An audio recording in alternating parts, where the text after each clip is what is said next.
বিসমিল্লাহির রহমানির রহিম। হে সমস্ত জগতবাসী, আজ আমি আয়েশা চিস্তি বিশ্ব আধ্যাত্মিক জ্ঞান সঞ্চার দরবার শরীফ হইতে আমার পিতা শামীম আলী চিস্তির গ্রন্থ থেকে কিছু তত্ত্ব আলোচনা।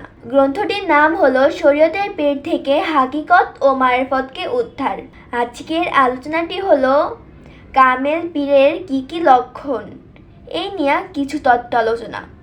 অনেকে আমাকে কমেন্ট করে থাকে যে কামেল পীরকে চিনার উপায় কি, তার কি লক্ষণ, তাকে কিভাবে আমি চিনব যে সে কামেল।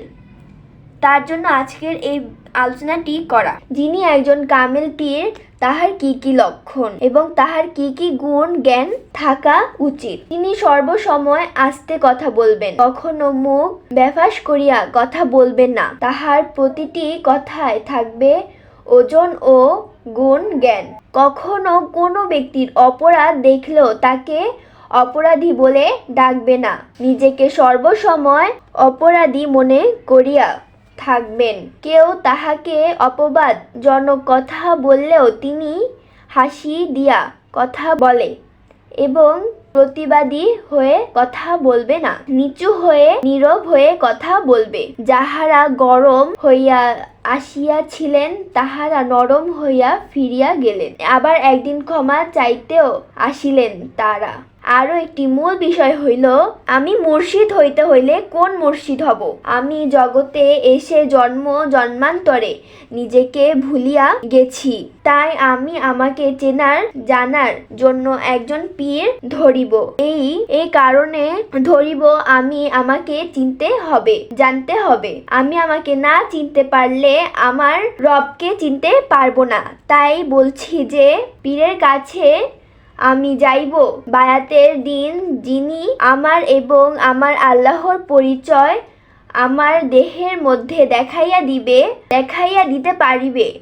তখনই আমি তাহাকে কামেল পীর মুর্শিদ ভাবিতে পারিব। আর না হয় পীরকে কামেল ভাবতে পারিব না। আরও বেশ কিছু রহস্য কামেল পীরের কাছে আছে।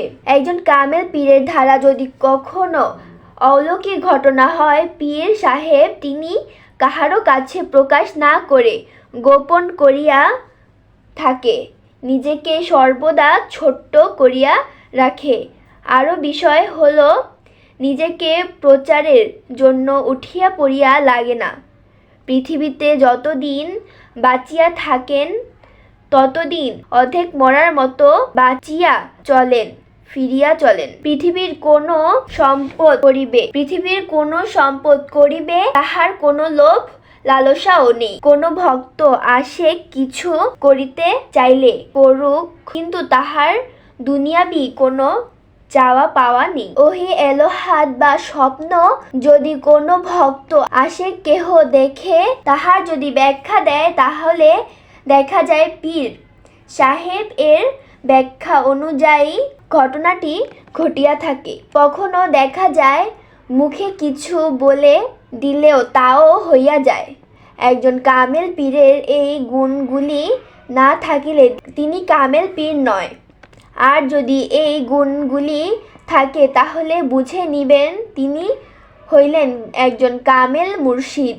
একজন কামেল পীরের চেহারার দিকে তাকাইলে মনটা নরম হইয়া ভালো দিকে দমন করিতে থাকে। ভক্তের সামনে কি হবে ভালো মন্দ কিছু খবর বলিয়া দিতে পারে, তাহার ঠিক খবর হইয়া থাকে। এই হলো একজন কামেল পীরের লক্ষণ। তো হে সমস্ত জগতবাসী, আজকের আলোচনাটি এতটুকুই। আশা করি সকলেই ভালো থাকবেন, সুস্থ থাকবেন এবং আমাদের এই চ্যানেলে যদি কেউ নতুন হইয়া থাকেন চ্যানেলটিকে সাবস্ক্রাইব করে রাখবেন। সকলেই ভালো থাকবেন। আল্লাহ হাফিজ।